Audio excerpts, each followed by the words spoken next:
कहानी की स्टार्टिंग में हमें बताया जाता है कि न्यूक्लियर वॉर होने की वजह से पृथ्वी बंजर बन चुकी है और दुनिया से पानी लगभग खत्म हो चुका है। लेकिन पृथ्वी पर अभी भी कुछ जगह ऐसी बची हैं जहां पर पानी और ऑयल दोनों ही बचा हुआ है और उसके लिए हमेशा जंग चलती रहती है। अब इसके बाद हमें एक मैक्स नाम के आदमी को दिखाया जाता है जिसे उन लोगों के विजन आ रहे थे जिन्हें वो जंग में बचा नहीं पाया। पर तभी इमोर्टन जो की आर्मी उसका पीछा करने लगती है, जिनसे बचने के लिए मैक्स यहाँ से भागने लगता है, लेकिन वो उसको पकड़ लेते हैं और उसे पकड़कर अपने साथ ले जाते हैं। दूसरी ओर हमें इमोर्टन जो को दिखाया जाता है जो कि पहाड़ी पर बने एक बहुत बड़े किले के अंदर रहता है। इमोर्टन जो अपने चेहरे पर हमेशा एक आयरन का मास्क लगा कर रखता है। इस किले में ऐसी बहुत बड़ी बड़ी मशीनें लगी हैं जो जमीन से पानी निकालने का काम करती हैं और इस पूरे पानी के रिसोर्स पर इमोर्टन जो ने कब्जा कर रखा है, जिससे वो गरीबों को अपना गुलाम समझता है और उन्हें बहुत ही कम मात्रा में पानी देता है, जिससे ये लोग पानी के लिए तरसते रहते हैं। इधर हमें मैक्स को दिखाया जाता है जिसके ऊपर इमोर्टन जो की आर्मी उसका ब्लड ग्रुप लिख देती है और उसे यूनिवर्सल डोनर बना दिया जाता है, जिससे वो किसी को भी ब्लड दे सकता है। दरअसल इमोर्टन जो ने एक ऐसी आर्मी बना रखी है जिसको जिंदा रहने के लिए खून और पानी की जरूरत पड़ती है और ये लोग उसके लिए हमेशा जान देने के लिए तैयार रहते हैं।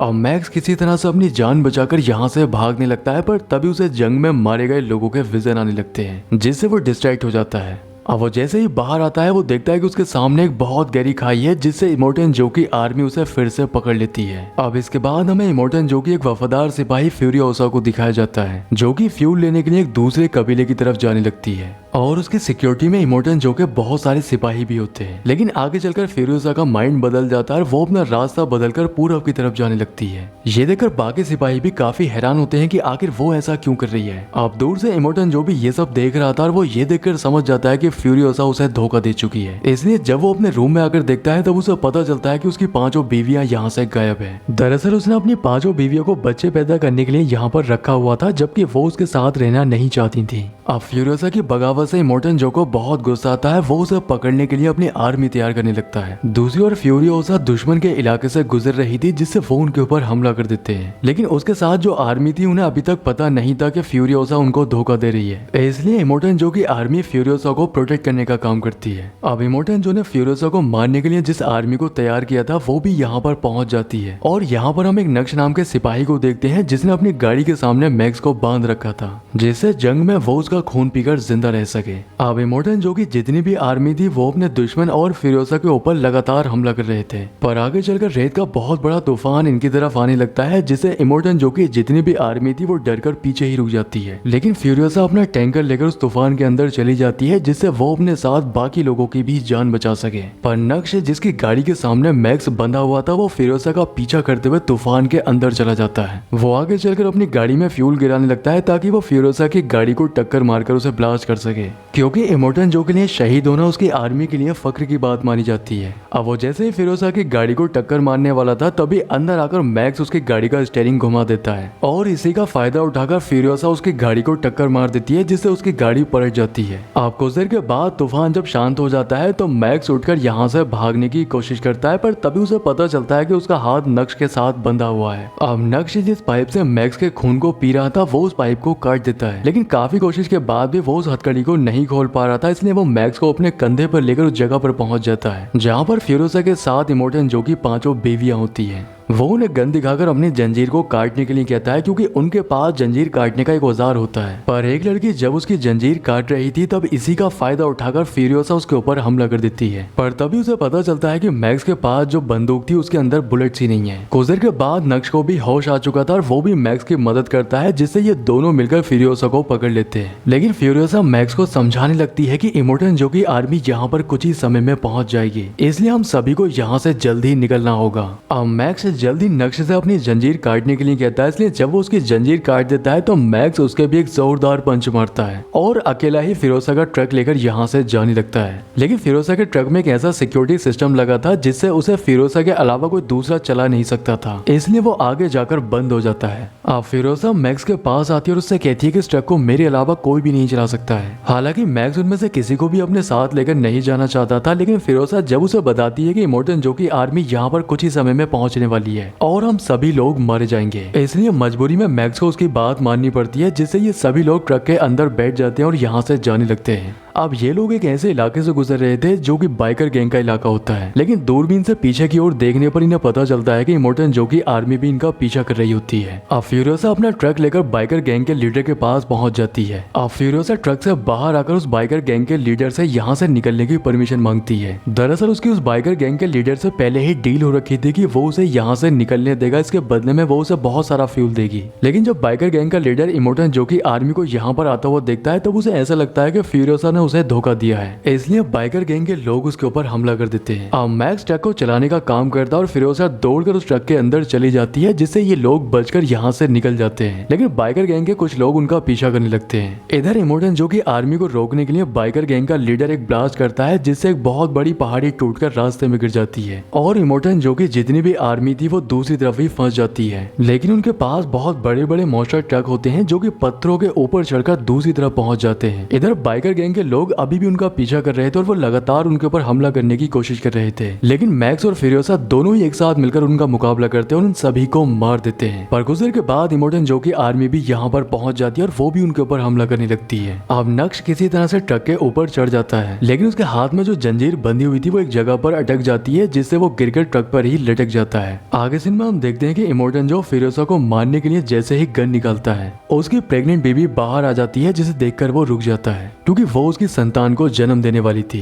अब तभी इमोर्टन जो का एक आदमी उनके ट्रक की तरफ एक हुक फेंकता है जो कि उनके ट्रक के स्टीयरिंग में आकर अटक जाता है, जिससे मैक्स ट्रक को कंट्रोल नहीं कर पा रहा था। अब इमोर्टन जो कि वही बीवी जो कि प्रेग्नेंट थी वो चेन को काटने के लिए बाहर आती है, लेकिन चेन को काटकर जब वो अंदर जा रही थी तभी उनका ट्रक एक चट्टान से टकरा जाता है, जिससे वो नीचे गिर जाती है। उसे बचाने के लिए इमोर्टन जो अपना ट्रक पहाड़ी की तरफ मोड़ देता है, जिससे उसका ट्रक पलट जाता है। इमोर्टन जो जब अपनी वाइफ को चेक करता है तो उसे पता चलता है कि वो मर चुकी है, जिससे उसे बहुत गुस्सा आता है। आगे चलकर मैक्स फ्यूरियोसा से पूछता है कि आखिर तुम इन लोगों को लेकर कहाँ जाना चाहती हो। तब वो उसको बताती है कि यहाँ से कुछ दूर एक ग्रीन वैली नाम की जगह है जहाँ पर खाने और पीने की चीजें हैं, जिससे ये लोग वहाँ पर जिंदा रह सकते हैं। जो कि एक वाइफ जब ट्रक के पीछे आकर चेक करती है तब उसे यहाँ पर नक्श मिलता है जो कि काफी बुरी हालत में होता है, लेकिन वो इसके बारे में किसी को भी नहीं बताती है। अब क्योंकि जो की आर्मी भी लगातार इनका पीछा कर रही थी, इसलिए मैक्स रास्ते में डायनामाइट बिछा देता है ताकि जब जो की आर्मी इस रास्ते से गुजरेगी तब वो मारे जाएंगे। अब जो की आर्मी जब इस रास्ते से गुजरती है तब बहुत सारे धमाके होते हैं, जिससे डरकर वो वहीं पर रुक जाते हैं और इस तरह से मैक्स और फ्यूरियोसा को यहाँ से भागने का मौका मिल जाता है। पर आगे चलकर उनका ट्रक भी एक दलदल में फंस जाता है, जिसको वो निकालने की बहुत कोशिश करते हैं, लेकिन काफी कोशिश के बाद भी वो उस ट्रक को निकाल नहीं पा रहे थे।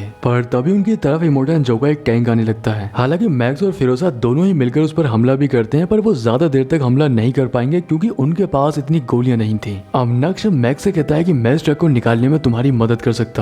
अब इसके लिए मैक्स ट्रक में रस्सी बांधकर उसको पेड़ से बांध देता है और नक्श जब ट्रक को स्टार्ट करके आगे करता है तब वो दलदल से बाहर आ जाता है। अब मैक्स ट्रक से फ्यूल निकालकर उस टैंक को उड़ाने का फैसला करता है जो उनका पीछा कर रहा था। वो फ्यूल लेकर उस टैंक को उड़ाने के लिए चला जाता है, लेकिन फ्यूरियोसा देखती है कि काफी देर हो चुकी है और मैक्स अभी तक नहीं आया है। पर तभी एक धमाका होता है जिससे फ्यूरियोसा को लगता है कि शायद मैक्स अब मर चुका है। पर कुछ देर के बाद मैक्स वापस आ जाता है और वो अपने साथ उन लोगों की बहुत सारी बुलेट्स और हथियार भी लेकर आया था, जिससे अब इनके पास हथियारों की कोई भी कमी नहीं थी। अब ये लोग फिर से आगे बढ़ने लगते हैं और आगे चलकर मैक्स फ्यूरियोसा से पूछता है कि आखिर तुम ग्रीन वैली जगह के बारे में कैसे जानती हो। तब वो उससे कहती है कि मैं उसी जगह पर पैदा हुई थी। अब आगे चलकर इनको एक टावर दिखाई देता है जिसके ऊपर एक औरत बैठी हुई थी। फ्यूरियोसा ने इस टावर को बचपन में भी देखा था, इसलिए वो उस टावर को देखकर अपने ट्रक को वहीं पर रोक देती है, लेकिन मैक्स उसे समझाने लगता है कि ये दुश्मन की चाल भी हो सकती है, इसलिए हमें यहाँ पर नहीं रुकना चाहिए। पर फ्यूरियोसा उन सभी को ट्रक में ही बैठने के लिए कहती है और वो खुद ट्रक से बाहर आ जाती है। अब वो औरत जो टावर पर बैठी हुई थी वो नीचे आती है और फ्यूरियोसा को देखकर पहचान लेती है क्योंकि वो उसकी माँ थी।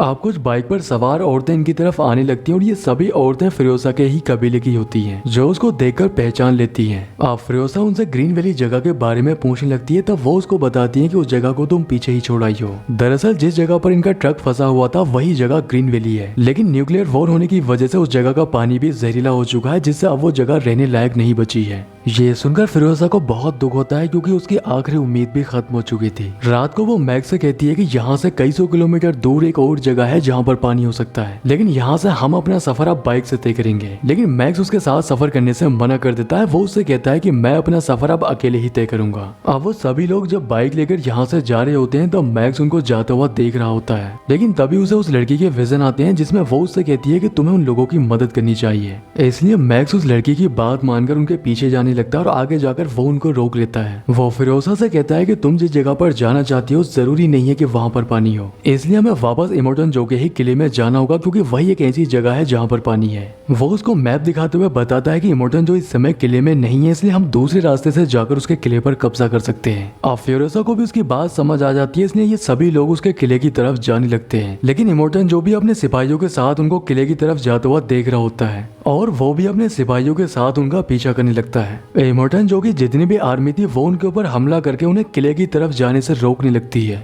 पर मैक्स और फ्यूरियोसा दोनों ही एक साथ मिलकर फाइट करते हैं और उनको एक एक करके मारते हुए वो लगातार आगे बढ़ रहे थे। लेकिन फाइट के दौरान मैक्स का पैर फिसल जाता है जिससे वो ट्रक से नीचे लटक जाता है। लेकिन तभी फ्यूरियोसा उसको पकड़ लेती है और ऊपर की ओर खींच लेती है। वो किसी तरह से इमोर्टन जो की गाड़ी तक पहुंचने की कोशिश करती है क्योंकि अगर उसने इमोर्टन जो को मार दिया तब ये लड़ाई यहीं पर खत्म हो जाएगी। वो फाइनली इमोर्टन जो के पास तक पहुंच जाती है और उसने अपने चेहरे पर जो आयरन का मास्क लगा रखा था वो उसकी चैन को उसी की गाड़ी के टायर में फंसा देती है और मास्क निकलने से उसका चेहरा बुरी तरह से कट जाता है जिससे वो मारा जाता है। अब ये लोग उसकी बॉडी को लेकर उसी के किले में पहुंचते हैं जहाँ पर सभी लोग उसे मरा हुआ देखकर काफी खुश हो जाते हैं। मैक्स उनको बताता है कि फ्यूरियोसा ने ही इमोर्टन जो को मारा है और इसलिए यहाँ के सभी लोग फ्यूरियोसा को ही अपना लीडर बना लेते हैं। अब लीडर बनते ही वो सबसे पहले पानी के उन सभी गेट को खोल देती है जिससे अब यहाँ के लोगों को पानी की कभी भी परेशानी का सामना नहीं करना पड़ेगा। अब इसके बाद मैक्स उन्हें छोड़कर यहाँ से जाने लगता है क्योंकि उसे अभी बहुत ही लंबा सफर तय करना है और इसी सीन को दिखाते हुए मूवी का एंड हो जाता है। दोस्तों उम्मीद करता हूँ कि वीडियो पसंद आया होगा, इसलिए वीडियो को लाइक और चैनल को सब्सक्राइब जरूर करें। तो मैं आपसे मिलता हूँ अगले वीडियो में।